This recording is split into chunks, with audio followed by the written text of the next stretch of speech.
ಕಿಷ್ಕಿಂಧೆಯಲ್ಲಿ ತುಂಗಭದ್ರೆಯಲ್ಲಿ ಮಿಂದು ಮಿಂದು ರಾಮನನ್ನು ಧ್ಯಾನ ಮಾಡ್ತಾ ನನ್ನ ಬ್ರಹ್ಮಚರ್ಯವನ್ನು ಉಳಿಸ್ಕೊಂಡ ನನಗೆ ಇಂದು ಎಂಥ ದೃಶ್ಯ ಕಣ್ಣಿಗೆ ಬಿದ್ಬಿಡ್ತಲ್ಲ. ಇದು ಏನ್ ನಾನು ಮಾಡಿದ್ದಿವತ್ತು? ಬರಬಾರ್ದಿತ್ತ? ಬರದೇ ಹೋದ್ರೆ ಸೀತೆ ಸಿಗೋದು ಹೇಗೆ? ಬಂದದ್ದು ಸರಿ ಇದೆಯಾ? ಹಾಗಾದ್ರೆ ನೋಡಿದ್ದೆಲ್ಲ ಏನಿದು? ಇದೊಂದು ಆತ್ಮವಿಮರ್ಶೆ. ಇದನ್ನು ವಾಲ್ಮೀಕಿಗಳು ವಿಸ್ತಾರ ಮಾಡ್ತಾರೆ. ಆಂಜನೇಯ ಇದನ್ನು ಮಾಡಿಕೊಂಡ ಅಂತ ತಾನೇ ಒಂದು ನಿರ್ಧಾರಕ್ಕೆ ಬಂದ. ತಾನು ನಿರ್ಧಾರಕ್ಕೆ ಬರುವಾಗ ಅವನು ಆಡಿದ ಮಾತು, ಸರ್ವೇಂದ್ರಿಯಾಣಾಂ ಚರತಾಂ ಇಂದ್ರಿಯಾಣಾಂ ಚರತಾಂ ಮನಯೇವ. ಮನಸ್ಸೇ ಎಲ್ಲ ಇಂದ್ರಿಯಗಳಲ್ಲಿ ಪ್ರಧಾನವಾದದ್ದು. ಕಣ್ಣು ನೋಡಿದೆ, ಮನಸ್ಸು ನೋಡಿಲ್ಲ. ಕಿವಿ ಕೇಳಿರಬಹುದು, ಆದ್ರೆ ಮನಸ್ಸು ಅದನ್ನು ಆಲೋಚಿಸಿಲ್ಲ. ಹಾಗಾಗಿ ಮನಸ್ಸು ಸರಿ ಇದೆ, ನಾನು ಸರಿ ಇದ್ದೇನೆ ಅಂತಲ್ಲ ಭಗವಂತ. ಇದು ಬರಬೇಕು ಮನುಷ್ಯನಿಗೆ ಇವತ್ತು. ಕಣ್ಣು ಏನ್ ನೋಡುತ್ತದೆ, ಕಿವಿ ಏನ್ ಕೇಳ್ತದೆ, ಕೈ ಏನ್ ಮಾಡುತ್ತದೆ, ಕಾಲು ಎಲ್ಲಿ ಹೋಗ್ತದೆ ಅನ್ನೋದು ನಿಮಿತ್ತ. ಇವತ್ತಿನ ಪರಿಸರದಲ್ಲಿ ಮನಸ್ಸೇನಾಗಿದೆ ಅನ್ನೋದು ಪ್ರಧಾನ ಅಂತ ಮೊಟ್ಟ ಮೊದಲು ಲೋಕಕ್ಕೆ ಹೇಳಿದವನೇ ಆಂಜನೇಯ. ಮನಸ್ಸು ಎಲ್ಲೆಡೆಯಲ್ಲಿ ಹೋಗಿ ಎಲ್ಲವನ್ನೂ ಅದು ಮುಟ್ಟಿ ಬಂದ್ರೆ ದೋಷ ಅಂತೆ. ಕೆಲವರು ಅಂತಿರ್ತಾರೆ, ನಾವು ಕೂತಲ್ಲೇ ಕೂತು ಸಾವಿರಾರು ತಾಸು ದೇವರನ್ನ ಜಪಿಸ್ಬೇಕು ಅಂತಿದ್ವಿ ಅಂತಾರೆ. ಕಣ್ಣು ಕೂತಿದೆ, ಕಿವಿ ಕೂತಿದೆ, ಕಾಲು ಕೂತಿದೆ, ಆದ್ರೆ ಮನಸ್ಸು ಕೂತಿರ್ಲಿಲ್ಲಲ್ಲ. ಎಲ್ಲಾ ಕೂತ್ರು ಮನಸ್ಸು ಕೂಡ್ಲಿಲ್ಲ ಅಂದ್ರೆ ಏನ್ ಲಾಭ? ಏನೂ ಕೂಡದೆ ಹೋದ್ರು ಮನಸ್ಸು ಕೂತಿದೆ ಅಂದ್ರೆ ಎಲ್ಲಾ ಲಾಭ ಇದೆ. ಅದನ್ನ ಆಂಜನೇಯ ಹೇಳಿದ.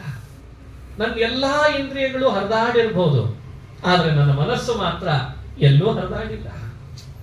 ಅದು ಇದ್ದಲ್ಲೇ ಇದೆ, ಅದು ರಾಮನಲ್ಲೇ ಮಗ್ನಾಗಿದೆ. ಹಾಗಾಗಿ ನಾನು ವಿಚಲಿತನಾಗಿಲ್ಲ. ಇದಕ್ಕೆ ಸ್ಥಿರ ಅಂತ ಕರೀತಾರೆ. ಇದಕ್ಕೆ ಸ್ಥಿರ. ಸ್ಥಿರ ಅಂದ್ರೆ ಏನು? ಇಟ್ಟ ಹೆಜ್ಜೆ ಅಡಗಾಡದೆ ಇರೋದು ಸ್ಥಿರ ಅಲ್ಲ. ಒಳಗಡೆ ತಾನು ಮಾಡಿಕೊಂಡ ಸಂಕಲ್ಪ ಏನಿದೆ ಮನಸ್ಸಿನಲ್ಲಿ, ಅದನ್ನ ಹಾಗೇ ಪಾಲನೆ ಮಾಡ್ಕೊಂಡಿರೋದಿದೆ ಅಲ್ಲ, ಅದರಿಂದ ಜಾರದೆ ಇರೋದಿದೆ ಅಲ್ಲ, ಅದಕ್ಕೆ ಸ್ಥಿರ ಅಂತ ಹೆಸರಂತೆ.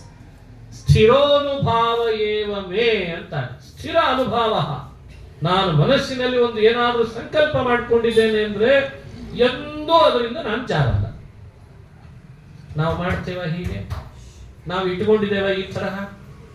ಅವನು ಸ್ಥಿರನಾಗ್ತಾನೆ, ಅವನು ಧೀರನಾಗ್ತಾನೆ, ಅವನು ವೀರ, ಅವನು ಶೂರ. ಇದು ಆಂಜನೇಯನಿಂದ ಕಲಿಬೇಕಾದ ಪಾಠ. ಯೋಚಿಸಿ ತನ್ನನ್ನು ತಾನೇ ವಿಮರ್ಶಿಸಿಕೊಂಡು ನಾನು ಸರಿ ಇದ್ದೇನೆ ಅಂತ. ಇತ್ತೀಚೆಗೆ ಅದು ಕಳ್ಕೊಂಡ್ಬಿಟ್ವಿ ನಾವು. ಅರೆ, ನಿನ್ನನ್ನು ನಿನ್ನೊಳಗೆ ಇಳಿದು ನಿನ್ನನ್ನು ನೀನೇ ಉದ್ಧಾರ ಮಾಡಿಕೊಡ್ಬೇಕು. ಆತ್ಮೈವ ರಿಪುರ್ ಆತ್ಮನಃ ಶ್ರೀಕೃಷ್ಣ ಭಗವದ್ಗೀತೆಯಲ್ಲಿ ಹೇಳ್ತಾರೆ. ನೀನು ನಿನಗೇ ಶತ್ರು, ನಿನಗೆ ನೀನೇ ಮಿತ್ರ. ಆತ್ಮಾನಂ ಆತ್ಮನ ಉದ್ಧರೇತ್ ಉದ್ಧರೇತ್ ಆತ್ಮನಾತ್ಮಾನಂ. ನಿನ್ನನ್ನು ನೀನೇ ಉದ್ಧಾರ ಮಾಡಿಕೊಡ್ಬೇಕು.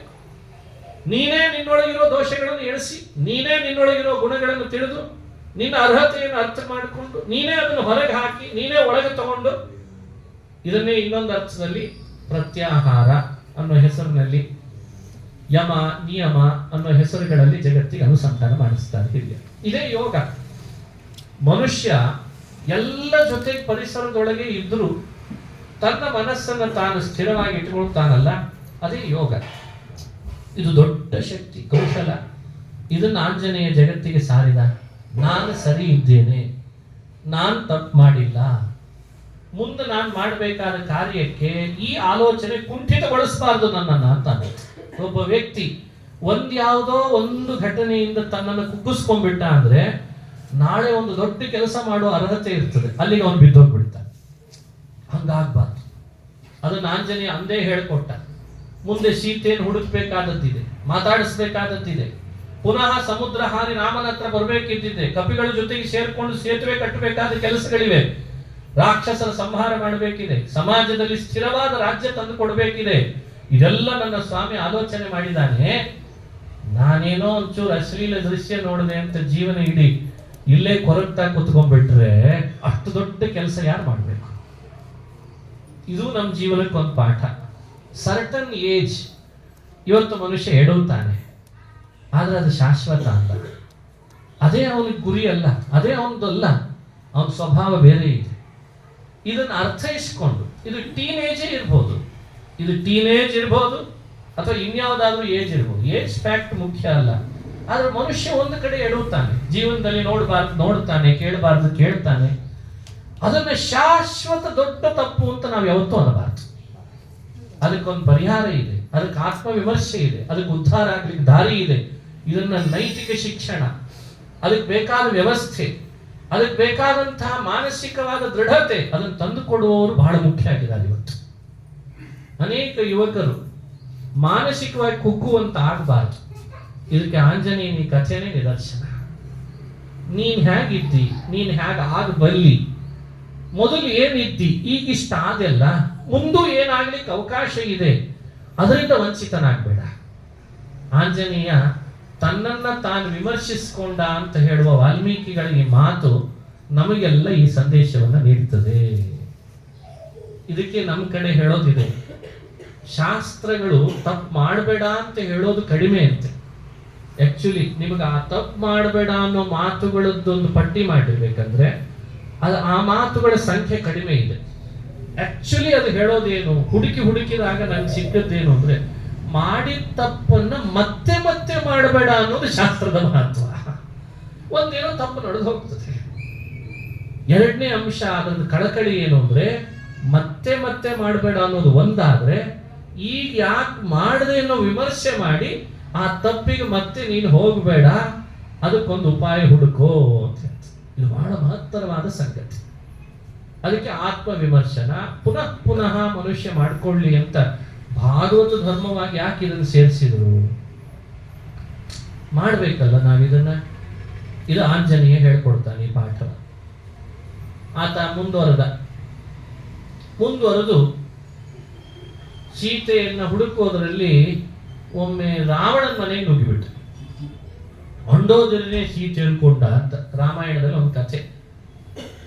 ಆಮೇಲೆ ಅವನಿಗೆ ನಿರ್ಧಾರ ಆಯ್ತಂತೆ, ಅರೆ 10 ತಲೆ ಇದೆ ಇಲ್ಲಿ, ಇವನೇ ರಾವಣ ಇರಬೇಕು ಅಂತ ಅನ್ಕೊಂಡ.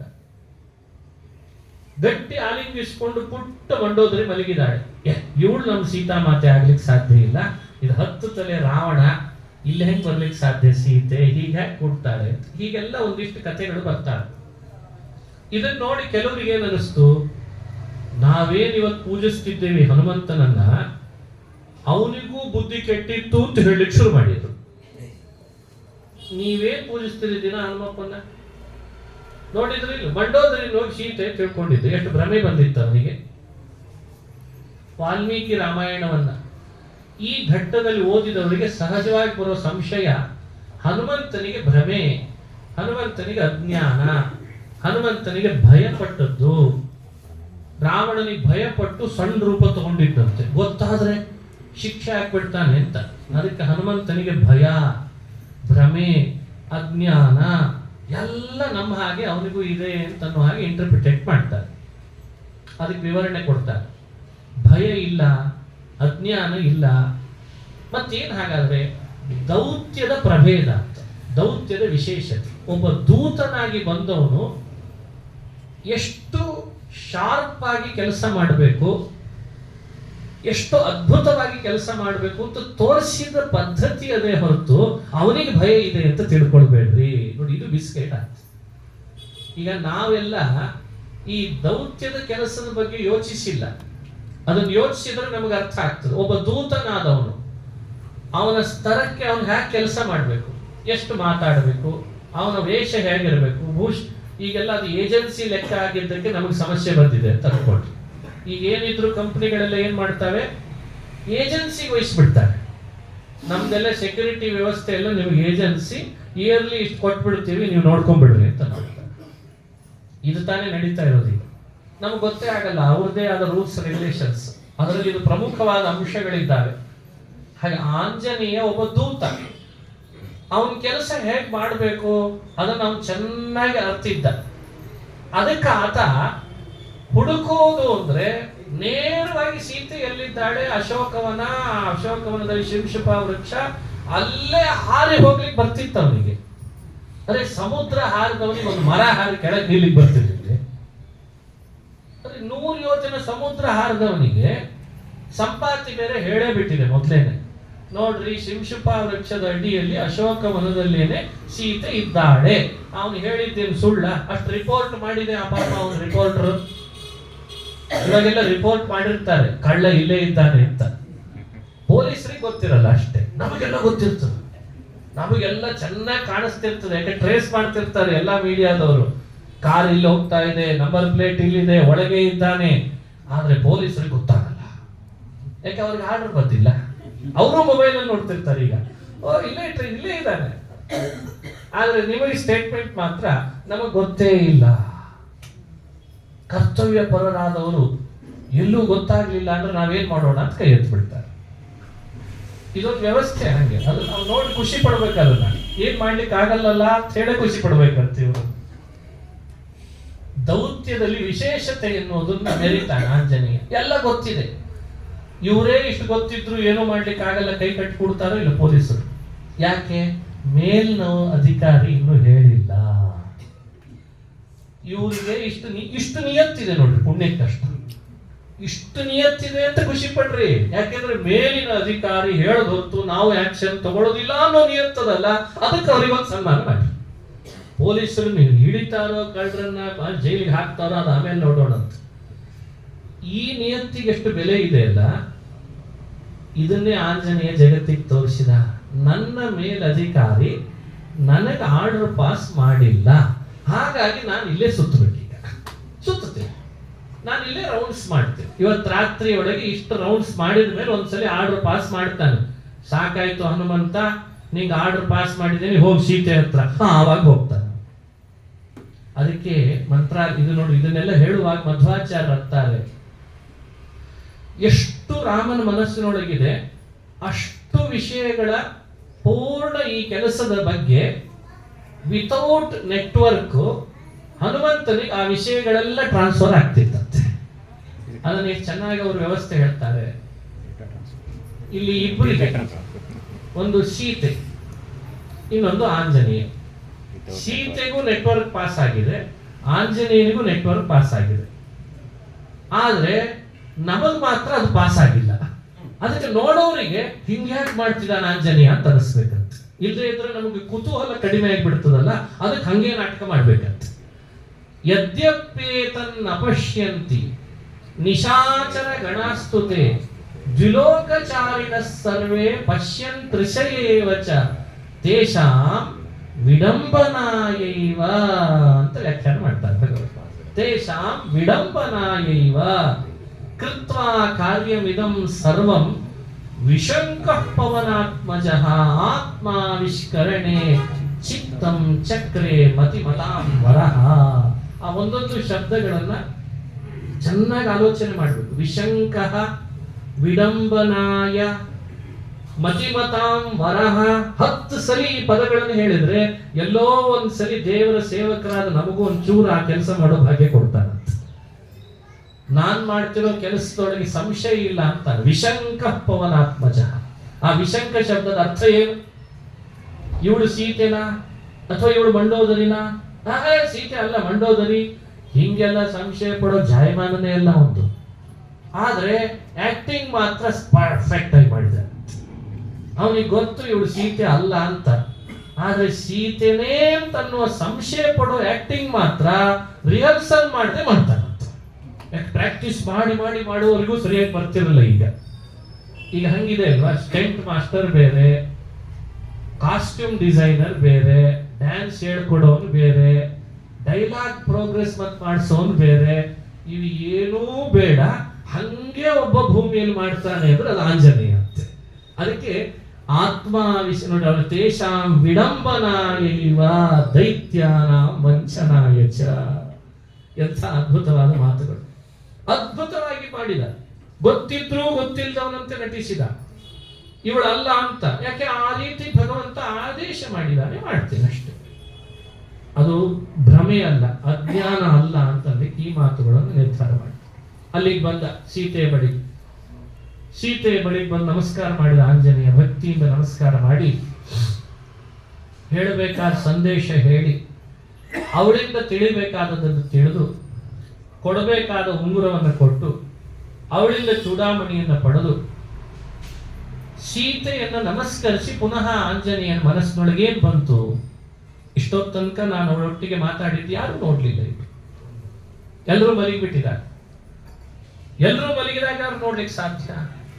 ಆದ್ರೆ ಮುಂದೊಂದು ಕೆಲಸ ಮಾಡೋದಿದೆ, ಅದನ್ನು ಬಿಟ್ಟು ಹೋದ್ರೆ ನ್ಯೂನತೆ ಇದೆ, ದೌತ್ಯದಲ್ಲಿ ನ್ಯೂನತೆ ಬರಬಾರ್ದು.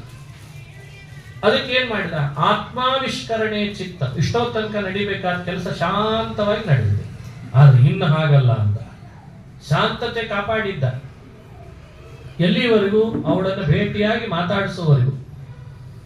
ಆಮೇಲೆ ಅವಳಿಗೆ ನಮಸ್ಕಾರ ಮಾಡಿ ಮೇಲೆ ಎದ್ದು ಬರುವಾಗ ಆತ್ಮಾವಿಷ್ಕರಣೆ, ಇನ್ನ ನಾನು ಯಾರು, ಯಾಕೆ ಬಂದಿದ್ದೇನೆ, ನನ್ನ ಬಲ ಏನು, ಸುಮ್ಮನೆ ಇದ್ರೆ ಆಗಲ್ಲ ಅಂತ ಹೇಳಿ ಅವಳು ಕುಳಿತ ಒಂದು ವೃಕ್ಷ ಶಿಂಶುಪಾವನ್ನು ಬಿಟ್ಟು ಇಡೀ ಅಶೋಕವನದ ಒಂದೊಂದೊಂದೊಂದು ಮರವನ್ನ ಬುಡ ಸಮೇತ ಕಿತ್ತಿ ಕಿತ್ತಿ ಕಿತ್ತಿ ಕಿತ್ತಿ ಹೆಸರು ಬಿಟ್ಟಂತೆ.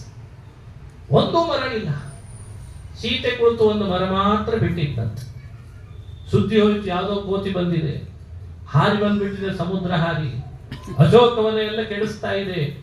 ರಾವಣ ನಿದ್ರೆಯಿಂದ ಎದ್ದ, ನಿದ್ರೆನೂ ವಿಪರೀತ ಇತ್ತು, ರಾವಣಂದೇನು ಸಾಮಾನ್ಯ ಇರಲಿಲ್ಲ. ಅದು ಎದ್ದು ಬರುವಾಗಲೇ ಅದು ಸಮಯ ಆಗೋಗಿದೆ, ಅಶೋಕವನ ಮುಗಿದೋಗಿದೆ ಅಷ್ಟೇ, ಇಲ್ಲೇ ಇಲ್ಲ ಅಶೋಕವನ. ಭೂಮಿ ಮಾಡಿಬಿಟ್ಟ, ನೆಲ ಸಮ ಮಾಡಿಬಿಟ್ಟ. ಅಶೋಕವನ ಕಿತ್ತಿದ್ ಯಾಕೆ ಅಂದ್ರೆ ಕವಿಗಳು ಹೇಳ್ತಾರೆ, ನಿನ್ನೂ ಹೀಗೆ ಭೂಮಿಯಿಂದ ಕಿತ್ಲಿಕ್ಕಿದೆ ಅನ್ನೋ ಸೂಚನೆಯನ್ನು ಅಶೋಕವನದಿಂದ ಕಿತ್ಲಿಕ್ಕೆ ಶುರು ಮಾಡಿದ್ದಂತೆ. ನಿಂದು ಸಮಯ ಮುಗಿದಿದೆ ಅಂತ. ನೀ ನೆಟ್ಟ ಮರಗಳಿಗೆ ಈ ಸ್ಥಾನ, ನಿನಗೂ ಅದೇ ಸ್ಥಾನ.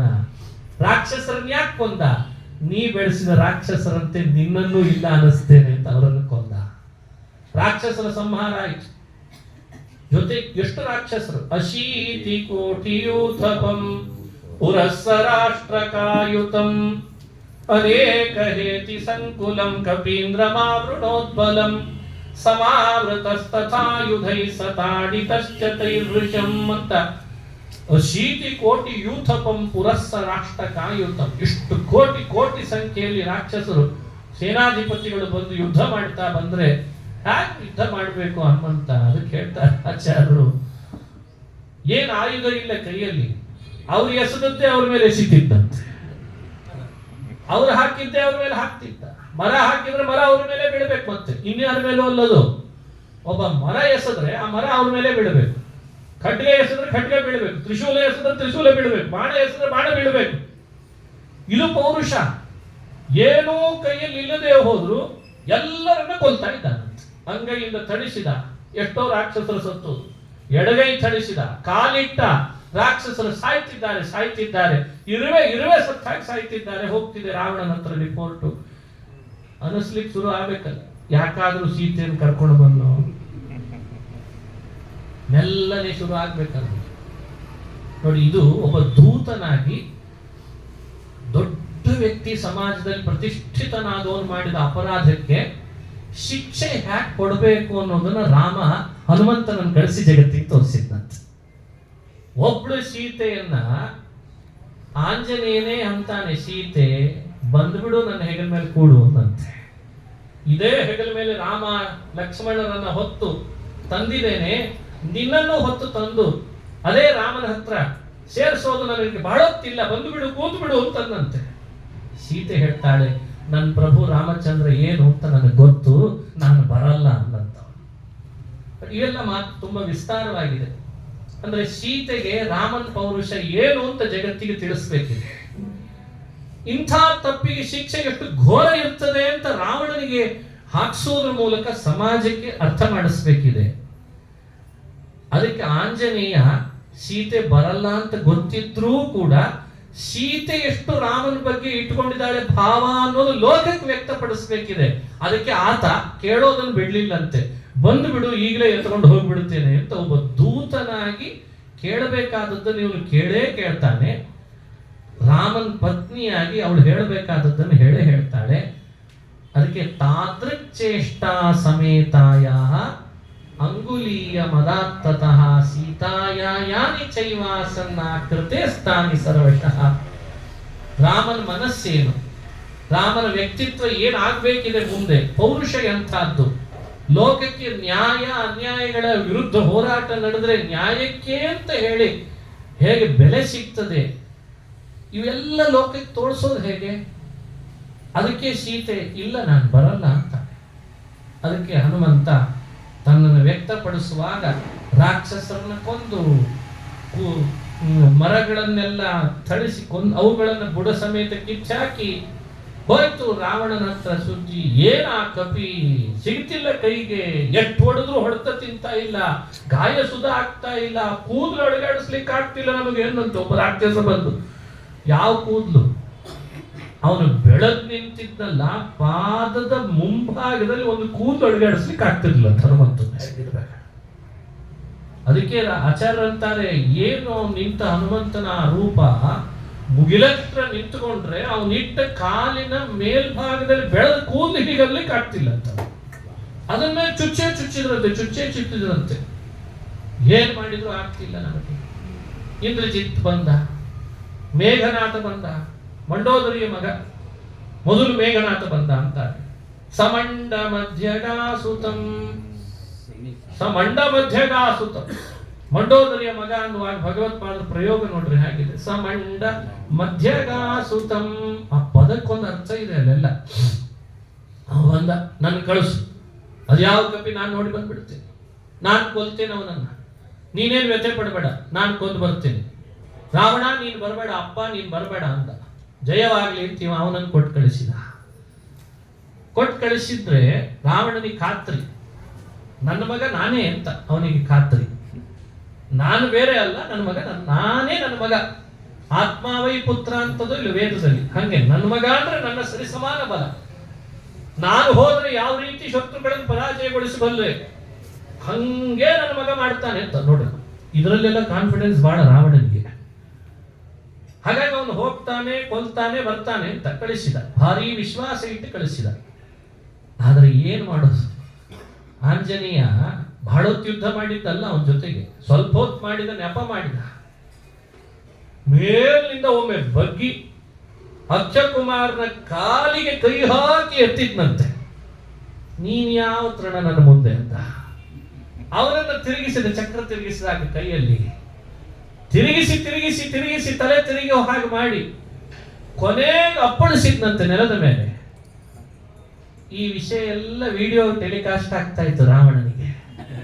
ಬೇಕಿತ್ತ ಸೀತೆ, ಬೇಕಿತ್ತ ಸೀತೆ ನಿನಗೆ, ಬೇಕೇನೋ ಪರಸ್ತ್ರೀ, ಇದು ತೋರಿಸ್ಬೇಕಿದೆ ರಾಮಾಯಣ.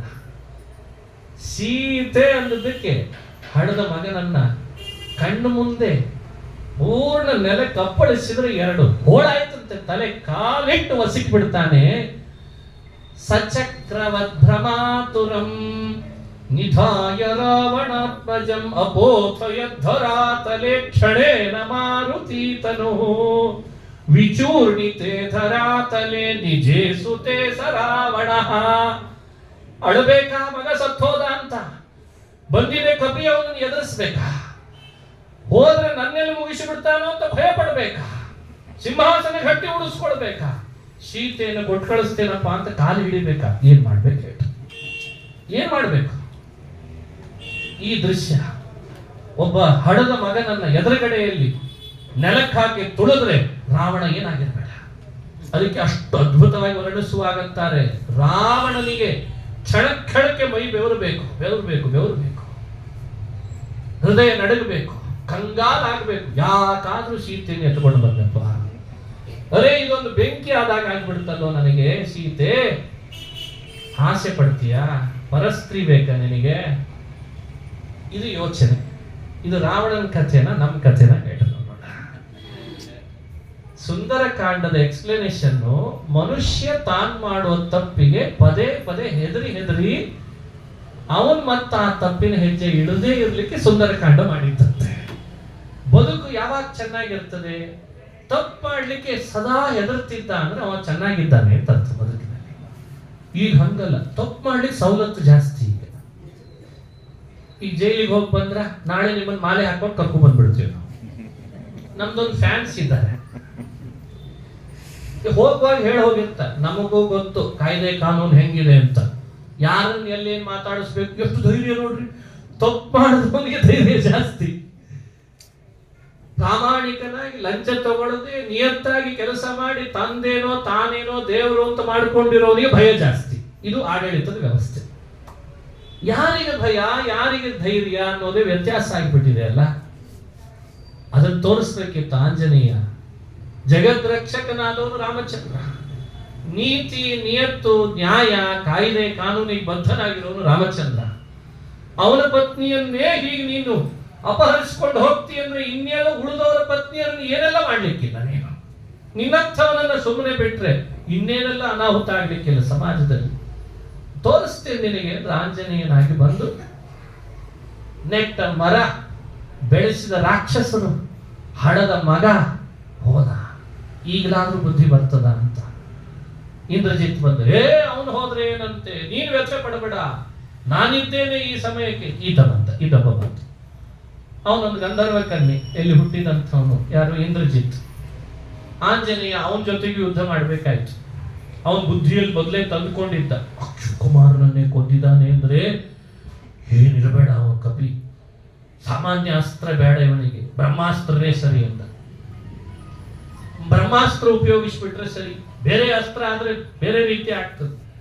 ಹಾಗಾಗಿ ರಾಕ್ಷಸರಿಗೂ ಹೇಳಲಿಲ್ಲ, ತಾನೇ ತಲೆ ಒಳಗೆ ಯೋಚಿಸ್ಕೊಂಡು ಬಂದ್ಬಿಟ್ಟಿದ್ದ, ಬ್ರಹ್ಮಾಸ್ತ್ರ ಬಿಟ್ಕೊಂಡು ಬಿಡ್ತೇನೆ ಅವನ್ನ ಅಂತ. ಹೂಡಿದ ಅಸ್ತ್ರವನ್ನ, ಹೇಳಿದ ಮಂತ್ರ ರಾಕ್ಷಸರಿಗೆ ಹೇಳಬೇಕೋ ಬೇಡ, ಅವಕ್ಕೆ ಹೇಳಲಿಲ್ಲ. ಇವ ಮಂತ್ರ ಎಲ್ಲ ಹೇಳಿದ ಮೇಲೆ ಅವಕ್ಕೆ ಬ್ರಹ್ಮಾಸ್ತ್ರ ಬಿಟ್ಟಿದ್ದೇನೆ ಅಂತ ಹೇಳಿದ. ಆಮೇಲೆ ಅಷ್ಟರಲ್ಲಿ ರಾಕ್ಷಸರು ಕೈ ತುಂಬಾ ಹಗ್ಗ ಹಿಡ್ಕೊಂಡು ಇವನ್ ಕಟ್ಲಿಕ್ಕೆ ಹೋಗ್ಬಿಟ್ರಂತೆ. ಇವಾಗ ಕೂಗ್ತಿದ್ದಾನೆ, ಅಲ್ಲೋ ನಾ ಬ್ರಹ್ಮಾಸ್ತ್ರ ಬಿಡ್ತಿದ್ದೇನೆ, ನೀವು ಹೋಗ್ಬೇಡ್ರಿ, ನೀ ನಮಗೆ ಹೇಳಿಲ್ಲ ಅಂತ ಅವ್ರು. ನೀ ನಮಗೆ ಹೇಳಿಲ್ಲ, ಅದು ಏನ್ ಮಾಡ್ತದೋ ಕಪಿ ಗೊತ್ತಾಗ್ತಾ ಇಲ್ಲ, ಈಗಲೇ ನಾವು ಹಗ್ಗದಿಂದ ಕಟ್ತೇವೆ ಅಂತ. ಆ ರಥ ಎಳೆಯೋ ಹಗ್ಗ ಇತ್ತು ಅನಿಸ್ತದ, ಒಂದು ದಪ್ಪ ಹಗ್ಗ ತಂದು ಕಟ್ಲಿಕ್ಕೆ ಹೋದ್ವು. ಬ್ರಹ್ಮಾಸ್ತ್ರಕ್ಕೆ ಅವಮಾನ ಆಯ್ತು. ಅದರದ್ದು ಸ್ವಭಾವ, ನನ್ನ ಪ್ರಯೋಗ ಮಾಡಿದ ಮೇಲೆ ನನ್ನ ಸರಿಸಮಾನವಾಗಿ ಇನ್ನೊಂದನ್ನು ಪ್ರಯೋಗ ಮಾಡಬಾರದು. ಅದಕ್ಕೆ ಇವನು ಬಡ್ಕೊಳ್ಳಿಕ್ಕೆ ಶುರು ಮಾಡಿಬಿಟ್ಟ. ಇದು ಏನು ಬುದ್ಧಿಗೇಡಿ ಇದ್ದಾರೆ ಇವ್ರು ರಾಕ್ಷಸರು, ನಾನು ಬ್ರಹ್ಮಾಸ್ತ್ರ ಬಿಡುವಾಗಲೇ ಹೋಗಿ ತಗೊಂಡು ಹೋಗ್ಬೇಕಾ ನೀವೆಲ್ಲ ಈ ಹಗ್ಗವನ್ನ, ಯಾಕೆ ತಗೊಂಡು ಹೋಗ್ರಿ ಅಂತ ಕೂಗ್ತಿದ್ದಾನೆ. ಹೋಗೇ ಬಿಟ್ಟಿದ್ದಾವ ಆಗಡೆ ಹಗ್ಗ ತಗೊಂಡು ಕಟ್ತೇವೆ ಅಂತ ರಾಕ್ಷಸರು. ಬ್ರಹ್ಮಾಸ್ತ್ರ ಬಿಟ್ಬಿಟ್ಟಿದೆ, ನಾನು ಏನಾದ್ರೂ ಹಾಗೆ ಆಗ್ತದೆ ಅಂತ ಇಂದ್ರಜಿತ್ತು. ಆದ್ರೆ ಆಶ್ಚರ್ಯ, ಬ್ರಹ್ಮಾಸ್ತ್ರನೂ ಏನು ಮಾಡ್ಲಿಕ್ಕಾಗ್ಲಿಲ್ಲ, ಹಗ್ಗನೂ ಏನು ಮಾಡ್ಲಿಕ್ಕಾಗ್ಲಿಲ್ಲ. ಆದ್ರೆ ಆಂಜನೇಯ ಮಾತ್ರ ಬ್ರಹ್ಮಾಸ್ತ್ರವನ್ನ ಗೌರವಿಸಿದ ಅಂತ. ಯಾಕೆ, ಅವನು ಬ್ರಹ್ಮ, ಅವನಿಗೆ ಗೌರವ ಕೊಡಬೇಕಾದದ್ದು ನನ್ನ ಕರ್ತವ್ಯ, ಅವನಿಗೆ ಗೌರವ ಕೊಡ್ತೀನಿ ಅಂಥೇಳಿ ಅವನ ವರ ವಿಲಂಘನ ಮಾಡ್ಲಿಕ್ಕೆ ಬರಲ್ಲ ಅಂತಲ್ಲ. ದೊಡ್ಡವ್ರ ಮಾತಿಗೆ ಗೌರವ ಕೊಡ್ಲೇಬೇಕು. ಲಂಘಿಸುವ ಅರ್ಹತೆ ಇರ್ತದೆ, ಮೀರುವ ಅರ್ಹತೆ ಇರ್ತದೆ ಕೆಲವೊಮ್ಮೆ, ಆದ್ರೆ ಯಾವಾಗ್ಲೂ ಅದನ್ನು ಮಾಡಬಾರ್ದು ಅಂತ ಆಂಜನೇಯ. ಸಮಾನನೀಯ ಏವ ಮೇ ತತೋತ್ರ ಮಾನಯಾಮ್ಯಹಂ ಮಯಾವರ ವಿಲಂಘಿತಾಖ್ಯನೇಕಶ ಸ್ವಯಂಭುವಃ. ಇದು ನಮಗೆ ಕೊಡುವ ಮತ್ತೊಂದು ಸಂದೇಶ. ನಿನ್ನ ಬದುಕಿನೊಳಗೆ ಯಾವಾಗ್ಲೂ ದೊಡ್ಡವ್ರ ಮಾತು ಮೀರ್ಲಿಕ್ಕೆ ಹೋಗ್ಬೇಡ. ಕೆಲವೊಮ್ಮೆ ಮೀರ್ವು ಪರವಾಗಿಲ್ಲ, ಆದ್ರೂ ನಿನಗೆ ಆ ದೊಡ್ಡವರು ಮಾನನೀಯೇ, ಅವರು ಗೌರವ ಪಾತ್ರರೇ. ನೋಡಿ, ಎರಡನ್ನು ಹೇಗೆ ಬ್ಯಾಲೆನ್ಸ್ ಮಾಡಬೇಕು ಅಂತ ಹೇಳ್ತಾರೆ. ಇತ್ತೀಚಿನ ದಿನಗಳಲ್ಲಿ ಇದು ಇನ್ಬ್ಯಾಲೆನ್ಸ್ ಆಗಿದೆ. ದೊಡ್ಡವ್ರ ಮಾತು ಕೇಳಬೇಕು ಅಂತ ಇವ ಅಂತಿರ್ತಾನೆ. ಮನೆ ಒಳಗೆ ಕುಟುಂಬ ಸದಸ್ಯರು ಇನ್ನೇನೋ ಬೇರೆ ರೀತಿ ನಡ್ಕೊತಿರ್ತಾರೆ. ಕೊನೆಗೆ ಇವನಿಗೆ ತಲೆ ಕೆಟ್ಟು ಹೋಗ್ತದೆ. ದೊಡ್ಡವ್ರ ಮಾತು ಕೇಳ್ಯ, ಇಲ್ಲಿ ಇವ್ರ ಮಾತು ಕೇಳ್ಯ, ಎರಡನ್ನು ಬ್ಯಾಲೆನ್ಸ್ ಮಾಡ್ಲಿಕ್ಕೆ ಆಗಲ್ಲ. ಅದನ್ನು ಆಂಜನೇಯ ಹೇಳ್ಕೊಡ್ತಾನೆ, ಎರಡನ್ನೂ ಮಾಡಬೇಕು ಅಂತ. ದೊಡ್ಡವ್ರ ಮಾತು ಕೇಳಬೇಕು, ಸಣ್ಣವ್ರ ಮಾತಿಗೂ ಬೆಲೆ ಕೊಡಬೇಕು, ಎಲ್ಲ ನಿಭಾಯಿಸ್ಬೇಕು ಅಂತ. ಹಾಗಾದ್ರೆ ಈಗ ಏನ್ ಮಾಡ್ತೀವಿ, ಬ್ರಹ್ಮಾಸ್ತ್ರ ಬಂತಲ್ಲ, ಅದಕ್ಕೆ ಅವ ಏನ್ ಮಾಡಿದ ಆಂಜನೇಯ, ಹೇಗಿದ್ರು ಮುಂದೆ ಒಂದ್ಸಲಿ ರಾವಣನ್ ಮುಂದೆ ಹೋಗ್ಲೇಬೇಕು. ಅದು ಸಂಕಲ್ಪ ಇದೆ ರಾಮಂದು, ಅವನ್ ಮುಂದೆ ಹೋಗ್ಲೇಬೇಕು, ಮಾತಾಡ್ಲೇಬೇಕು ನಿಂತ್ಕೊಂಡು. ಈಗ ಇಲ್ಲಿದ್ರೆ ಸಾಲದು, ಅವನ್ ಮುಂದೆ ಒಂದ್ಸಲಿ ಹೋಗ್ಬೇಕಲ್ಲ ಅಂತ ಹೇಳಿಯೇನೆ ಗೌರವನೂ ಕೊಡ್ಬೇಕು ಬ್ರಹ್ಮನಿಗೆ ಅಂತ. ಏನೂ ಆಗದೆ ಹೋದ್ರು ಬ್ರಹ್ಮಾಸ್ತ್ರ, ಏನೂ ಮಾಡದೆ ಹೋದ್ರು ಸ್ಥಿತಂ ಕಪೀಂದ್ರಮಾಶುತೇ ಬದ್ಧವತ್ ಸ್ಥಿತಂ, ಆ ಬಂಧಿತನೋ ಎಂಬಂತೆ ಒಂದು ನಟನೆ ಮಾಡಿಬಿಟ್ಟಂತೆ. ಅಷ್ಟು ಸಾಕಾಗಿತ್ತು ರಾಕ್ಷಸರಿಗೆಲ್ಲ. ಸಿಕ್ತಪ್ಪ ಕಪಿ ಅನ್ಕೊಂಡ್ರು, ಸುತ್ತಿ ಬಿಟ್ಟು ಹಗ್ಗ ಮುಗೀತಿನ್ನ ಕಪಿ ಸಿಕ್ಕಾಕೊಡ್ತು, ಇನ್ನೇನಿದ್ದು ಉಪಯೋಗ ಇಲ್ಲ ಅಂತ ಕೈಗೆ ಕಾಲಿಗೆ ಅವನ ಟೊಂಕಕ್ಕೆ ಮಡ್ಡಿಗೆ ಎಲ್ಲ ಕಡೆ ಹಗ್ಗ ಸುತ್ತಿ ಸುತ್ತಿ ಸುತ್ತಿ ಸುತ್ತಿ ಸಿಕ್ಕ ಅನ್ಕೊಂಡು ಅವನು ಎತ್ಕೊಂಡು ಎಳ್ಕೊಂಡು ಬೈಕೊಂಡು ಹೊಡೆದುಕೊಂಡು ರಾವಣನ ಮುಂದೆ ಹೋಗೋಣ ಹೋಗೋಣ ಅಂತ ಕರ್ಕೊಂಡು ಹೋದ್. ಕೊನೆ ಇಂದ್ರಜಿತ್ ಅಂತ ಏನು ನಡೀಲಿಲ್ಲ ಅಂತೂ ಕರ್ಕೊಂಡು ಹೋದ್. ರಾವಣ ನೋಡ್ತಾನೆ, ಏನೋ ನೀನು ಯಾರು, ಏನ್ ಸಂಬಂಧ ನನಗೆ, ಎಲ್ಲಿಂದ ಬಂದಿದ್ದಿ, ಕಪೇ ಕುತೋಸಿ ಕಸ್ಯವಾ ಕಿಮರ್ಥಮೀದೃಶಂ ಕೃತಂ ಇತಿ ರಿತಸ್ಸ ಚಾವದತ್ ಪ್ರಣಮ್ಯ ರಾಮಮೀಶ್ವರ. ಯಾರು ನೀನು, ಎಲ್ಲಿಂದ ಬಂದ್ಯೋ, ಮಾಡಿದ್ದ ಅನಾಹುತ ನೋಡಿದ್ರೆ ಏನ್ ಅನ್ಕೋಬೇಕು ನಾವು, ನಿನಗೇನು ಸಂಬಂಧ ನನಗೂ ನಿನಗೂ ಶುರು ಮಾಡಿದ. ಮಾತು ನೇರ ಇದೆ, ಪ್ರಶ್ನೆ ನೇರ ಇದೆ, ಒಳಗೆ ದುಃಖ ಆಗಿದೆ, ಮಗನನ್ನು ಕಳ್ಕೊಂಡಿದ್ದೇನಲ್ಲ ಅಂತ ಶೋಕ ತಪ್ತನಾಗಿದ್ದಾನೆ. ಆದ್ರೆ ದರ್ಪ ಕಡಿಮೆ ಆಗ್ತಾ ಇಲ್ಲ. ಯಾರು ನೀನು ಗದರಿಸಿ ಕೇಳ್ತಾನೆ. ಅದಕ್ಕೆ ಇವನು ಉತ್ತರ ಕೊಡ್ಬೇಕಲ್ಲ. ಪ್ರಣಮ್ಯ ರಾಮಮೀಶ್ವರಂ ಅವೈಹಿ ದೂತಮಾಗತಂ ದುರಂತ ವಿಕ್ರಮಸ್ಯ ಮಾ. ಯಾರು ನೀನು ಅಂತ ಕೇಳಿದ್ದಕ್ಕೆ ಉತ್ತರ ಇಷ್ಟು, ದುರಂತ ವಿಕ್ರಮಸ್ಯ ಮಾಂ ದೂತಮಾಗತಂ ಅವೈಹಿ ಅನ್ನಂತ. ನಾನ್ ಯಾರು ಅಂತ ಪರಿಚಯಿಸಿಕೊಳ್ಳಿಲ್ಲ. ದುರಂತ ಪರಾಕ್ರಮಿ ರಾಮನಿದ್ದಾನಲ್ಲ, ಅವನ ದೂತ ಒಬ್ಬ ಬಂದಿದ್ದೇನೆ ಅಂತ ತಿಳ್ಕೊ. ಹಿಂಗೆ ಉತ್ತರ ಕೊಟ್ಟಂತೆ ರಾವಣ. ಅವೈಹಿ ದೂತಮಾಗತಂ ದುರಂತ ವಿಕ್ರಮಸ್ಯ ಮಾಂ ರಘೂತ್ತಮಸ್ಯ ಮಾರುತಿಂ ಕುಲಕ್ಷಯೇ ತವೇಶ್ವರಂ. ರಘೂತ್ತಮಸ್ಯ ಮಾರುತಿಂ ಕುಲಕ್ಷಯೇ ತವೇಶ್ವರಂ. ನಿನ್ನ ಕುಲನಾಶ ಮಾಡೋದ್ರಲ್ಲಿಯೂ ನನಗೆ ಸಾಮರ್ಥ್ಯ ಇದೆ. ನಾನೊಬ್ಬ ರಾಮನ ದೂತ ಇಲ್ಲಿ ಬಂದು ನಿಂತಿದ್ದೇನೆ. ಯಾಕೆ ಬಂದಿದ್ದಿ ಅಂತ ಕೇಳಿದ್ನಲ್ಲ. ಕುತಃ, ಎಲ್ಲಿಂದ ಬಂದಿದ್ದಿ, ಅದರ ಅರ್ಥ ಯಾಕೆ ಬಂದಿದ್ದಿ. ಇನ್ನೊಂದು ಅದಕ್ಕೆ ಹೇಳ್ದ, ಬಿಡ್ತೀಯ ಇಲ್ಲ ಸೀತೆಯನ್ನ. ಬಿಡಲ್ಲ ಅಂದ್ರೆ ನಿನಗೆ ಏನಾಗಬೇಕು ಆಗ್ತದೆ ಅನ್ನೋ ಭವಿಷ್ಯನೂ ನುಡಿದಿರ್ಬೇಕು, ಎಚ್ಚರಿಕೆನೂ ಕೊಟ್ಟಿರ್ಬೇಕು. ಭವಿಷ್ಯ ನುಡಿದಾಗ ನೋಡಿದ್ವಿ. ಹೇಳ್ದ, ನರಾಮ ಬಾಣಧಾರಣೆ. ಹೆಚ್ಚು ಮಾತೇ ಇಲ್ಲ, ಪುಸಲಾಯಿಸೋದು ಅಂತಿಲ್ಲ. ಅಯ್ಯಯ್ಯೋ ನನ್ನ ಹಿಡಿದು ಬಿಟ್ಟ, ನಾನು ಯಾವ ರಾಜಕಾರಣಿಗೆ ಫೋನ್ ಮಾಡಿ ಬಿಡಿಸ್ಕೊಳ್ಳಿಕ್ಕೆ ಪ್ರಯತ್ನ ಪಡ್ಲಿ, ಬೇರೆ ದೇಶಕ್ಕಾದ್ರೂ ಹೋಗಿ ಸೆಟ್ಲ್ ಆಗ್ಬೋದಾಗಿತ್ತಲ್ಲ. ಇಲ್ಲೇನೋ 1,000 ಕೋಟಿ ತಗೊಂಡಿದ್ದೇನೆ ಅಷ್ಟೇ. ನನ್ನೂ ಒಂದು ರಾಜ್ಯಪಾಲನನ್ನು ಮಾಡಿಬಿಟ್ಟಿದ್ರೆ ಬೇರೆ ದೇಶಕ್ಕೆ ಹೋಗಿ ಸೆಟ್ಲ್ ಆಗಿಬಿಡ್ತಿದ್ವಿ. ಇವಾಗ ಯೋಚನೆ ಹಂಗಿರ್ತದೆ ಈಗ. ಯಾಕಂದ್ರೆ ಬೇರೆ ದೇಶದ ಕಾಯ್ದೆ ಕಾನೂನು ಯಾವ ಸರ್ಕಾರ ಬಂದ್ರು ಇಲ್ಲಂತೂ ಬದಲಾಯಿಸ್ಲಿಕ್ಕಾಗಲ್ವೇ. ಅಲ್ಲಿ ಮೊದಲೇ ಗ್ರೀನ್ ಕಾರ್ಡ್ ತಗೊಂಡೇ ಬಂದಿರ್ತಾನೆ. ಇಲ್ಲಿ ಅಲ್ಲಿ ಫಿಕ್ಸ್ ಆದ್ಮೇಲೆ ಇಲ್ಲಿ ತಗೊಂಡು ಬಂದು 1,000 ಕೋಟಿ ಟೊಪಿಗೆ ಹಾಕ್ತಾನ. ಇದು ನಾವು ಇರುವ ದೇಶದ ಪರಿಸ್ಥಿತಿ. ಅಲ್ಲೂ ಡೊಗ್ಗಿ ಇಲ್ಲೂ ಡೊಗ್ಗಿ, ಛೇ ಛೇ ಛೇ ಎಷ್ಟು ದೈನ್ಯ. ಆದ್ರೂ ಭಾರಿ ರಾಜಾರೋಷವಾಗಿ ತಿರುಗ್ತಾನೆ. ಮತ್ತೆ ಹನುಮಂತ ಇದನ್ ದೈನ್ಯದ ಪ್ರಶ್ನೆನೇ ಇಲ್ಲ ಅಂತ. ಅಲ್ರಿ ಸುತ್ತಲೂ ರಾಕ್ಷಸರು ನಿಂತಿದ್ದಾರೆ. ವಾದರಾಜರ ಸರಸ ಭಾರತಿ ವಿಲಾಸ ಅಂತ ಒಂದು ಗ್ರಂಥ ಬರೆದಿದ್ದಾರೆ.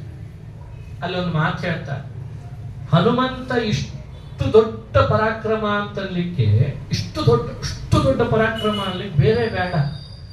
ಏಕಾಕಿ ಕಿಲಯಶ್ಚಕ್ರೆ ಪದಂ ಮೌಲಿಷು ವಿದ್ವಿಷಾಂ ಅಂತ. ಒಬ್ಬಂಟಿಗನಾಗಿ ರಾಕ್ಷಸರ ಪಟ್ಟಣದೊಳಗೆ ಹೋಗಿ ರಾಕ್ಷಸರ ಅಧಿಪತಿಯ ಮುಂದೆ ನಿಂತು ರಾಕ್ಷಸರೇ ಸುತ್ತುವರೆದಾಗ ಅವನು ಹಗ್ಗ ಕಟ್ಟಿ ಕಟ್ಟಿ ಕಟ್ಟಿ ನಿಲ್ಲಿಸಿದಾಗ ಬಂಧಿತನಾಗಿ, ಯಾರೋ ನೀನು ಯಾಕೋ ಬಂದಿದ್ದಿ, ಏನೋ ನಿನ್ನ ಕೆಲಸ ಅಂದ್ರೆ, ನಾನೊಬ್ಬ ರಾಮನ ದೂತ, ಬಿಡ್ಲಿಲ್ಲ ಅಂದ್ರೆ ಸೀತೆಯನ್ನ ನಿನ್ನ ಮಗನಿಗೆ ಬಂದ ಗತಿ ನಿನಗೆ ಬರ್ತದೆ ಅಂತ ಹೇಳಬೇಕಾದ್ರೆ ಇದು ಹನುಮಂತನ ಪರಾಕ್ರಮ ಅಂತ. ಯಾರು ಹೇಳ್ತಾರೆ? ಎಲ್ಲರೂ ಪುಸಲಾಯಿಸೋರೇ ಜಾಸ್ತಿ. ಬಂಧನಕ್ಕೊಳಗಾಗ್ತೀವಿ ಅನ್ನೋ ಹೆದರಿಕೆಗೆ ಏನ್ ಬೇಕಾದ್ರೂ ಬಿಟ್ಕೊಡೋರು ಜಾಸ್ತಿ. ಇವತ್ತು ಬೇಡಪ್ಪ ನನ್ನೇನು ಮಾಡಬೇಡ ಅಂತ. ಭಯ ಇಲ್ಲ. ಏನ್ ಮಾಡ್ತಿ ಅಂತ, ಏನ್ ಮಾಡ್ತೀವಿ ಹಾಳಾದ್ರೆ? 1 ಕೋಟಿ ರಾಕ್ಷಸರನ್ನು ಕಳಿಸ್ತೀವಿ, ಕಳಿಸು. ಬಿಟ್ಟೇನಾ ಅಂತಾನೆ. ಬಿಟ್ಟೇನಾ? ಇದು ಬರಾವಲ್ತು ನಮ್ಮ ಹುಡುಗರಲ್ಲಿ ಇವತ್ತು. ಶೌರ್ಯನೇ ಇಲ್ಲ, ಪರಾಕ್ರಮ ಇಲ್ಲ, ಹಿಡಿದಿರೋ ದಾರಿ ಸರಿ ಇದೆ ಅಂತ ವಿಶ್ವಾಸ ಇಲ್ಲ, ರಕ್ಷಣೆ ಮಾಡಬೇಕು ಅಂತ ಸ್ಥೈರ್ಯ ಇಲ್ಲ, ಕಿಚ್ಚಿಲ್ಲ. ಏನೋ ಹೆದರಿಕೆ ಮನುಷ್ಯ. ಆ ಹೆದರಿಕೆ ಹೊರಗೆ ಹೋಗ್ಬೇಕಾದ್ರೆ ಹನುಮಂತನ ಕಥೆ ಕೇಳ್ಬೇಕಲ್ವೇ, ನೋಡ್ಬೇಕಲ್ಲ. ಎಷ್ಟು ಅದ್ಭುತ ಸ್ಫೂರ್ತಿದಾಯಕವಾದ ಕಥೆ. ಏನ್ ಮಾಡ್ತೀಯ ನೀನು? ಹಿಂಗೆ ಮುಂದುವರಿಸು. ರಾಮನ ಬಾಣ ಏನು ಅಂತ ಗೊತ್ತಿಲ್ಲ ನಿನಗಿನ್ನು. ರಾಮನ ಬಾಣ ನರಾಮ ಬಾಣಧಾರಣೆ ಕ್ಷಮಾ ಸುರೇಶ್ವರಾಪಿ ಬ್ರಹ್ಮಾದಿ ದೇವತೆಗಳು ಕೂಡ ಜಗತ್ತಿನ ಸೃಷ್ಟಿ ಸ್ಥಿತಿಲಯಗಳನ್ನು ಮಾಡೋರೆ ಹೆದರಿ ಸಾಯ್ತಾರೆ. ನೀನ್ ಯಾವ ತೃಣನೋ ರಾವಣ, ರಾವಣನ ಮುಂದೆ ಹೋಗಿ ರಾವಣನನ್ನೇ ತೃಣ ಅಂದವ್ರು ಯಾರಿದ್ದಾರೆ ಹೇಳಿ? ಅವನ್ ಮುಂದೆ ನಿಂತು ಅವನಿಗೇನೆ ನೀನ್ ಯಾವ ತೃಣನೋ, ನನ್ನ ಯಜಮಾನ ರಾಮ ಅಂದ್ರೆ ಏನೋ ತಿಳಿದಿದ್ದೀಯಾ? ಇದು ಇದು ಇದು ನಿಜವಾಗ್ಲು ಇದರಲ್ಲಿದೆ ಸತ್ವ. ನಮ್ದು ಏನಾಗಿದೆ ಇವತ್ತು, ನಾವು ನಮ್ಮನೆ ಒಳಗೆ ಹೊಗಳ್ಕೊಂಡ್ರೆ ಸಾಕಾಗಿದೆ ನಮ್ಮವ್ರನ್ನ. ಅವ್ರಿಗೆ ಮತ್ತೆ ದುಡ್ಡು ಕೊಟ್ಟು ಹೊಗಳಿಸ್ತಿರ್ತಾರೆ. ನೀ ನನ್ನ ಹೊಗಳು, ನೀ ಅವನ ಹೊಗಳು ಅಂತ ಹಿಂಗ್ ಲೆಕ್ಕ. ಈಗೆಲ್ಲ ಅಲ್ಲಿ ಹುಟ್ಟಿದಬ್ಬ ಬರ್ತಿರ್ಲಿಕ್ಕೇನೆ ಒಂದೊಂದು ಅಂಕಣ ಬರ್ತದೆ ಒಬ್ಬೊಬ್ಬರಿಗೆ. ಪೇಪರ್ ತುಂಬಾ ಅವ್ರದೇ ಬರ್ತದೆ. ದಾನ ಶೂರ ಕರ್ಣ ಎಲ್ಲೆಲ್ಲಿ ಫೋಟೋ ತೆಗೆದು ಹಾಕಿದ್ದೆ. ಇಲ್ಲೇ ಇಲ್ಲ ಅಂದ, ಇಲ್ಲೇ ಇಲ್ಲ ಜಾಯಮಾನದಲ್ಲೇ ಇಲ್ಲ ಹೊಗಳೋದು. ನೀನ್ ಯಾವ ತೃಣ ಮಾಡಿದೀಯ ಅಪರಾಧ, ಕೊಟ್ಟು ಕಳಿಸ್ತೀಯೋ ಇಲ್ಲ ಸೀತೆಯನ್ನ, ಇಲ್ಲ ಅಂದ್ರೆ ಏನಾಗಬಹುದು ನಿನಗೆ ಅದನ್ನು ಹೇಳ್ಬಿಟ್ಟ. ಸಪುತ್ರ ಮಿತ್ರ ಬಾಂಧವೋ ವಿನಾಶಮಾಶು ಯಾಸ್ಯಸಿ. ಈಗ ನಿನ್ನ ಮಗ ಸತ್ತಿದ್ದಾನೆ, ಇನ್ನೊಬ್ಬ ಬದುಕಿದ್ದಾನೆ. ನೀನು, ನಿನ್ನ ಮಗ, ನಿನ್ನ ಅಂತಸ್ತು, ನಿನ್ನ ತಮ್ಮ, ನಿನ್ನ ಪರಿವಾರ ಎಲ್ಲ ನಾಶ ಆಗ್ತದೆ, ಎಚ್ಚರಿಕೆ ಇರಲಿ ಅಂತಂದ್ರ. ಇವನಿಗೆ ರಾವಣನಿಗೆ ಏನು ಮಾತಾಡಬೇಕು ಗೊತ್ತಾಗ್ತಾ ಇಲ್ಲ. ಸಿಟ್ಟು ಅಂದ್ರೆ ಸಿಟ್ಟು, ಹರಿ ಸಿಟ್ಟು. 10 ತಲೆ ಅಳಿಗಾಡಿಸಿದ. ನನ್ನ ವಿರುದ್ಧನೇ ಮಾತಾಡ್ತೀಯ, ನನ್ನ ಕೆಲಸದ ವಿರುದ್ಧ ಮಾತಾಡ್ತೀಯನೋ? ಮಾಡೋದೆಲ್ಲ ಅನ್ಯಾಯ ಮಾಡಿ ನನ್ನ ಪಟ್ಟಣಕ್ಕೆ ಬಂದು ನನ್ನ ಎದುರುಗಡೆ ನಿಂತು ಹೀಗೆ ಮಾತಾಡ್ತೀಯ? ಈಗಿಂದೀಗಲೇ ಕೊಲ್ರಿ ಅಂತಂದ. ಕೊಲ್ರಿ ಅವನ್ನ ಅಂತಂದ್ಬಿಟ್ಟು. ಪುಣ್ಯಕ್ಕೆ ವಿಚಿತ್ರ ನೋಡಿ ಹೇಗಿರ್ತದೆ. ಆಂಜನೇಯನ್ ಅವನ್ ಕೊಲ್ಲಿಕ್ ಪ್ರಯತ್ನ ಪಡೋದು ಮುಂದೇನೋ ಆಗ್ತಿತ್ತು, ಅದು ಬೇರೆ. ಅವನು ಕೂಗ್ತಿದ್ದಲ್ಲ, ಈಗಲೇ ಕೊಲ್ಲು, ಇದು ರಾಜಶಾಸನ ಅಂತ ಕೂಗುವಾಗ ಅಲ್ಲಿದ ಒಬ್ಬ ಬಂದ. ನೋಡ್ತಾನೆ ವಿಭೀಷಣ ಬಂದು ರಾವಣನ ಹತ್ರ ಗಟ್ಟಿಯಾಗಿ ಹೇಳ್ತಾನೆ, ರಾವಣ ಈ ನಿರ್ಧಾರ ಸರಿಯಲ್ಲ, ಶುರು ಮಾಡಿಬಿಟ್ಟು. ಈಗ ನಮ್ಮ ರಾಜ್ಯದಲ್ಲೂ ನಮ್ಮ ದೇಶದಲ್ಲೂ ಆಗ್ಯದೋ ಇಲ್ಲ, ತಮ್ಮವರೇ ಬೈಲಿಕ್ಕೆ ಶುರು ಮಾಡಿಬಿಟ್ರು ವಿಪಕ್ಷ ನಾಯಕನನ್ನ. ಇವನ್ ಯಾಕೋ ಸರಿ ಇಲ್ಲ ಅಂತ. ಹಂಗೆ ಯಾವ ರಾವಣ ತನ್ನ ತಮ್ಮ ಅಂತ ವಿಭೀಷಣನ ತನ್ನ ಪಕ್ಷದವ ಅನ್ಕೊಂಡಿದ್ನೋ ಅವನು ವಿರೋಧ ವ್ಯಕ್ತಪಡಿಸ್ಬಿಟ್ನಂತ. ನೋಡೊಬ್ಬ ದೂತ ಬಂದಿದ್ದಾನೆ, ಅವ ಏನಾದ್ರೂ ಮಾಡಿರಬಹುದು, ತಪ್ಪು ಮಾಡಿರ್ಲಿ, ಆದ್ರೆ ಶಿಕ್ಷೆ ಕೊಡು, ಆದ್ರೆ ಮರಣಾಂತಿಕ ಶಿಕ್ಷೆ ಇಲ್ಲ, ಮರಣ ಇಲ್ಲ. ನೀ ಮರಣ ಕೊಡ್ತೇನೆ ಅಂದ್ರೆ ನಿನ್ನಂಥ ರಾಜನಿಗೆ ಇತಿಹಾಸದೊಳಗೆ ಮುಂದೆ ಇದು ದಾಖಲಾಗಿಬಿಡುತ್ತದೆ. ರಾವಣನಂಥ ಒಬ್ಬ ರಾಜ ನ್ಯಾಯಕ್ಕೆ ವಿರುದ್ಧವಾದದ್ದನ್ನ, ನೀತಿಗೆ ವಿರುದ್ಧವಾದದ್ದನ್ನ ಒಬ್ಬ ದೂತನಿಗೆ ಶಿಕ್ಷೆ ಇದನ್ನು ಕೊಟ್ಟ ಅಂದ್ರೆ ಇದು ತಪ್ಪು ಅಂತ ಅಂದ್ಬಿಟ್ಟು ಇತಿಹಾಸದಲ್ಲಿ ಹಿಂಗೆ ದಾಖಲಾಗಬಾರ್ದು. ಹಂಗೆ ಮಾಡ್ಕೊಂಡು ಹೋದ್ರೆ ನಮ್ಮಲ್ಲಿಯೂ ಕೂಡ ಕರಾಳ ದಿನ ಅಂತ ವ್ಯವಸ್ಥೆ ಮಾಡಿಬಿಟ್ರೆ ಪ್ರಭುತ್ವದ ದುರುಪಯೋಗ ಪಡಿಸ್ಕೊಂಡ. ಎಷ್ಟು ನೋಡ್ರಿ, ಇವತ್ತು ಕೂಗ್ತಾನೆ ಇದ್ದಾರೆ, ಕೂಗ್ತಾನೆ. ಆ ದಿನ ಏನು ಮತ್ತೆ ಬರಲ್ಲ, ಮತ್ತೆ ಆ ದಿನ ಮತ್ತೆ ಬರಲ್ಲ. ಇವತ್ತು ಬೇರೆ ಹೊಸದ್ ಬರ್ತದೆ, ಆದ್ರೆ ಅದನ್ನು ಕೂಗೇ ಕೂಗ್ತಾರೆ. ಹಾಗೆ ಇಡೀ ಇತಿಹಾಸದೊಳಗೆ ರಾವಣನಂತ ಒಬ್ಬ ರಾಜ ಲಂಕೇಶ್ವರ ಇನ್ನೊಬ್ಬ ರಾಜ ಕಳಿಸಿದ ದೂತನಿಗೆ ಮರಣ ಶಿಕ್ಷೆ ಕೊಟ್ಟ ಅಂದ್ರೆ ಇದಕ್ಕಿಂತ ದೊಡ್ಡ ನೀತಿ ಮೀರಿ ನಡೆದ ಅನ್ನೋ ಅಪಕೀರ್ತಿ ನಿನಗೆ ಬರ್ತದೆ. ಕೊಲ್ಲೋ ಯೋಚನೆ ಮಾಡಬೇಡ. ಅಂಗವಿಕಲತೆ ಅನ್ನೋದು ಶಿಕ್ಷೆ ವಿಧಿಸಿದೆ, ತಪ್ಪಿಗೆ ಬೇಕಂದ್ರೆ ವಿಧಿಸು, ಅದಕ್ಕಿಂತ ಬೇರೆ ಮಾಡಬೇಡ ಅಂತ. ಅದಕ್ಕೆ ಹಾಗೆ ಆಗ್ಲಿ ಅಂತ ಹೇಳಿ ಅಂಗವಿಕಲತೆಯನ್ನು ಮಾತ್ರ ಮಾಡ್ಲಿಕ್ಕೆ ಬಾಲಕ್ ಬೆಂಕಿ ಹಚ್ಚಲಿಕ್ಕೆ ಹೇಳಿದ್ದ. ಸರಿ ಒಪ್ಪಕೊಂಡ ಆಂಜನೇಯ, ಸುಮ್ಮನೆ ಇರ್ಲಿಲ್ಲ ಅವನೇನು. ಅವ್ನು ಬಾಲಕ್ಕೆ ಬಟ್ಟೆ ಸುತ್ತಿ ಬೆಂಕಿ ಹಚ್ಚೋ ತನಕ ಸುಮ್ಮನೆ ಇದ್ದಾನೆ ನೋಡಿ, ಅಷ್ಟು ಸುಮ್ಮನಿದ್ದಾನೆ. ಹಾಗೆ ಎಷ್ಟು ಮಾಡ್ತೀರಿ ಮಾಡ್ರಿ ಅಂತ ಬಟ್ಟೆ ಸುತ್ತಿದ್ರು, ಬೆಂಕಿ ಹಚ್ಚಿದ್ರು, ಅಲ್ಲಿವರೆಗೂ ಸುಮ್ಮನೆ ಇದ್ದವನು ಏನೋ ಖುಷಿ ರಾಕ್ಷಸರಿಗೆಲ್ಲ.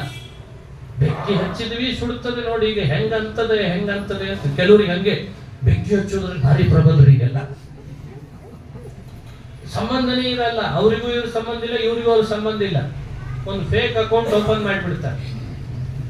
ಆ ಫೇಕ್ ಅಕೌಂಟ್ ಇಷ್ಟು ಕೆಲಸ ಮಾಡುತ್ತದೆ ಅಂದ್ರೆ ಇವತ್ತು ಸುಮ್ಮನೆ ಏನೋ ಒಂದು ವಿಷಯ ಇವ್ರ ಬಗ್ಗೆ ಒಂದು ಅವ್ರ ಬಗ್ಗೆ ಒಂದು ಅಂತ ಹಾಕಿಬಿಡ್ತಾನೆ. ಇಬ್ರು ಪರಸ್ಪರವಾಗಿ ಎಂದೆಂದೂ ಗೊತ್ತಿಲ್ಲದ ವಿಷಯಗಳನ್ನೆಲ್ಲ ಹಾಕೊಂಡು ಜಗಳಾಡಿ ಅವನು ನೋಡ್ತಾ ಇರ್ತಾನೆ, ನೋಡಿದ್ಯಾ ಹೆಂಗ್ ಹಚ್ಚಿದೆ ಅಂತ. ಇದು ರಾಮಾಯಣ ಕಾಲದಿಂದ ಬಂದಿದೆ ಬೆಂಕಿ ಹಚ್ಚೋ ಕೆಲಸ. ಬಾಲಕ್ ಬೆಂಕಿ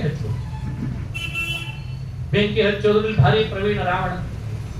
ಹಚ್ಚಿದ, ಅದು ಧಗಧಗ ಉರಿಯುತ್ತದೆ. ಇನ್ನು ಸುಡುತ್ತದೆ ಬೆಂಕಿ ಬಾಲವನ್ನೆಲ್ಲ ಅಂತ ಅನ್ಕೊಂಡಂತೆ.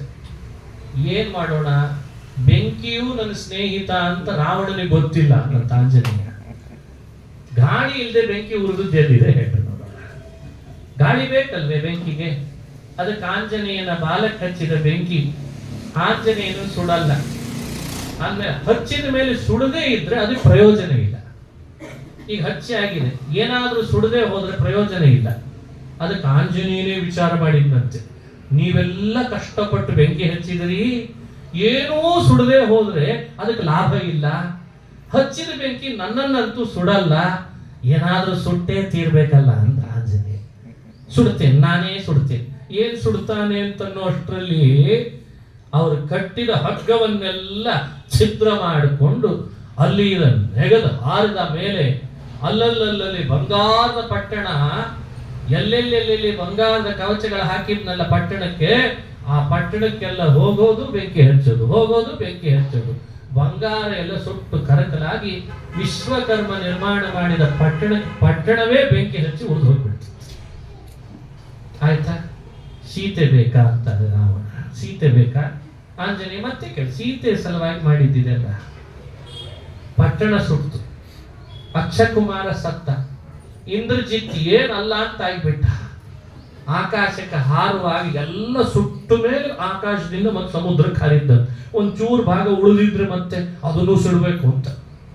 ಬರೀ ಬಾಲಕ್ಕೆ ಹಚ್ಚಿದ ಬೆಂಕಿ ಅಲ್ಲ, ಆಂಜನೇಯನೇ ಒಂದು ಬೆಂಕಿಯನ್ನು ಸೃಷ್ಟಿ ಮಾಡಿದ ಅಂತಾರೆ. ಅದು ಅವನದೇ ತೇಜಸ್ಸು. ಅದರಿಂದ ಭಸ್ಮ ಮಾಡಿ ಸರಾವಣಂ ಸಪುತ್ರಕಂ ತೃಣೋಪಮಂ ವಿಧಾಯ ಚ. ಸರಾವಣಂ ಸಪುತ್ರಕಂ, ರಾಕ್ಷಸೇಶ್ವರನ ಎದುರುಗಡೆ ಹುಲ್ಲು ಕಡ್ಡಿ ನೀನು, ನಾನೇ ಹೀಗಿದ್ದೇನೆ ಅಂದ್ರೆ ಇನ್ನು ನನ್ನ ಯಜಮಾನ ರಾಮ ಹೇಗಿರಬೇಡ. ಇದು ದೌತ್ಯ.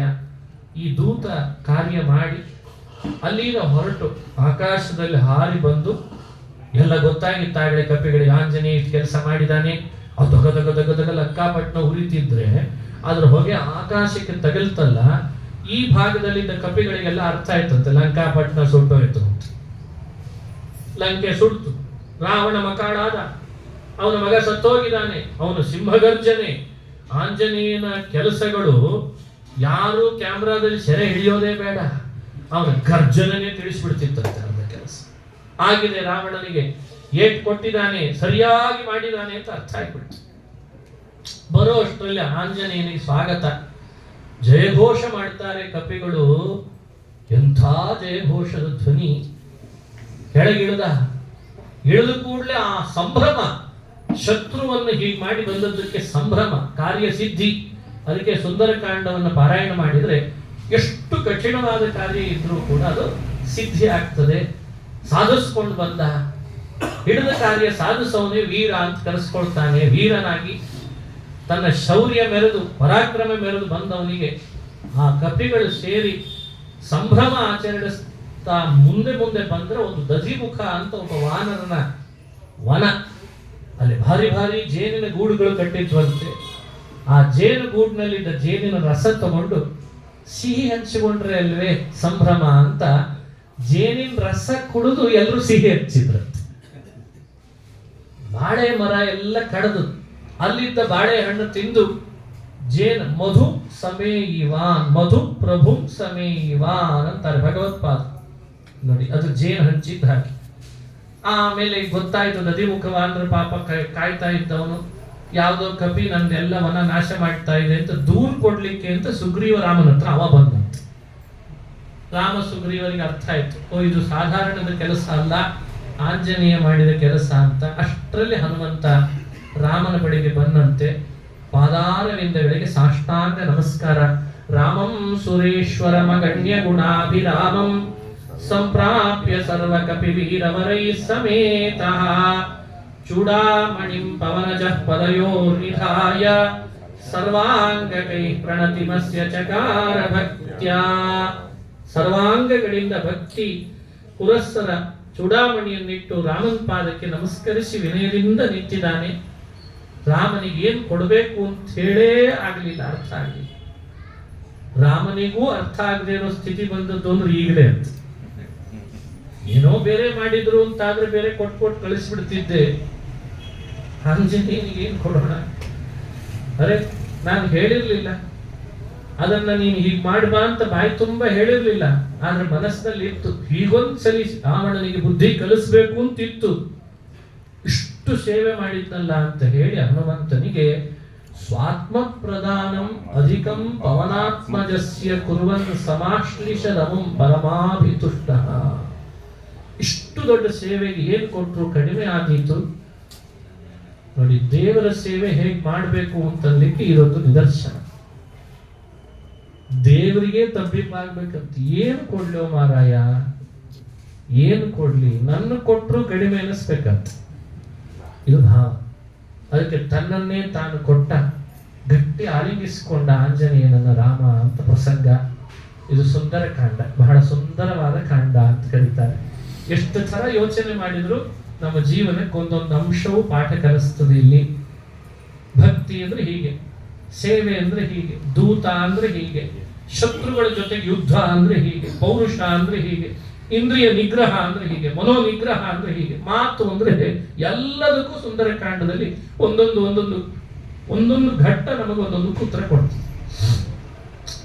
ಆ ರೀತಿ ಆಂಜನೇಯ ಸೇವೆ ಸಲ್ಲಿಸಿ ರಾಮನಿಂದ ಅನುಗ್ರಹಿತನಾದ ಅನ್ನೋದು ಸುಂದರಕಾಂಡ. ರಾಮ ಎಲ್ಲ ಕಪಿಗಳನ್ನ ಸೇರಿಸಿ ಆಂಜನೇಯನ ಮಾತಿನಂತೆ ಹೋಗೋಣ ಹಾಗಾದ್ರೆ ಲಂಕೆಗೆ ಅಂತ ಹೊರಟು ಬಂದು ಸಮುದ್ರ ತೀರದಲ್ಲಿ ಬಂದಾಗ ಸಮುದ್ರ ಆತ ಉಕ್ಕೇರೋದನ್ನು ಕಡಿಮೆ ಮಾಡಲಿಲ್ಲ. ಅಗ್ರೇಹಿ ಮಾರ್ದವಮನು ಪ್ರಥಯನ್ ಸ ರಾಮ. ತನ್ನ ಪೌರುಷ ಎಷ್ಟೇ ಇದ್ರು ಮೃದು ಧೋರಣೆಯನ್ನು ತಾಳಿದ. ಇಂದಲ್ಲ ನಾಳೆ ಸಮುದ್ರ ನನ್ನ ದಾರಿಗೆ ಬರ್ತಾನೆ ಅಂತ. ಕೆಲವರು ದಾರಿಗೆ ಬರಲ್ಲ, ಅದಕ್ಕೆ ಸಮುದ್ರದ ಮೇಲೆ ಒಂದ್ಸಲಿ ದೃಷ್ಟಿ ಹಾಕಿದ್ನಂತ. ಆ ಭಗವಂತನ ದೃಷ್ಟಿ ಆ ಸಮುದ್ರ ಘೋರ್ಗರಿತ ಇತ್ತಲ್ಲ, ವಿಚಿತ್ರ ಅಲೆಗಳು, ಅದು ಕೆಳಗಿಳಿದ್ಬಿಟ್ಟು. ಕೆಳಗಿಳಿದು ಯಾಕೆ ಕೆಳಗಿಳಿದು? ಅವನ ದೃಷ್ಟಿಗೆ ನೀರು ಒಣಗ್ಲಿಕ್ಕೆ ಶುರುವಾಗಿಬಿಡ್ತಂತೆ. ಕಣ್ಣಿನಿಂದ ನೀರು ಒಣಗಿಸ್ತಾನೆ ರಾಮ. ಒಳಗಿರೋ ಜಲಚರ ಪ್ರಾಣಿಗಳು ಕಕ್ಕಾಲಿಕ್ಕೆ ಅದು ಸಮುದ್ರಕ್ಕೆ ಅರ್ಥ ಆಯ್ತು. ಹಿಂಗೆ ನಾನೇನಾದ್ರೂ ಹಠ ಮಾಡಿದ್ರೆ ನೀರೆಲ್ಲ ಒಣಗಿಬಿಡುತ್ತದೆ, ಕಪಿಗಳನ್ನು ಕರ್ಕೊಂಡು ನಡ್ಕೊಂಡೇ ಹೋಗ್ಬಿಡ್ತಾನೆ ಲಂಕಾಪಟ್ಟಣಕ್ಕೆ. ಹಂಗಾಗಬಾರ್ದು ಅಂತ ಸಮುದ್ರ ರಾಜ ತಲೆ ಮೇಲೆ ರತ್ನಗಳನ್ನು ಹಿಡಿದುಕೊಂಡು ಬಂದು ರಾಮನ ಪಾದಕ್ಕೆ ಅಭಿಷೇಕ ಮಾಡಿ ತಂತ್ವಾ ವಯಂ ಜಡಧಿಯೋ ನ ವಿಧಾಮ ಭ್ರೂಮನ್. ಹೇ ಭೂಮನ್, ಕೂಟಸ್ಥ ಮಾದಿ ಪುರುಷಂ ಜಗತಾಂ ಅಧೀಶಂ. ಭಾಗವತದ 8ನೇ ಸ್ಕಂದದಲ್ಲಿ ಹೇಳ್ತಾರೆ, 9ನೇ ಸ್ಕಂದದಲ್ಲಿ, ನೀನೇ ಆದಿ ಪುರುಷ, ಕೂಟಸ್ಥ, ನಿನ್ನನ್ನು ತಿಳಿಲಿಲ್ಲ ನಾನು ಯಾರು ಅಂತ ಮೊದಲು. ತಪ್ಪಾಗಿದೆ, ಕ್ಷಮಿಸ್ಬಿಡು.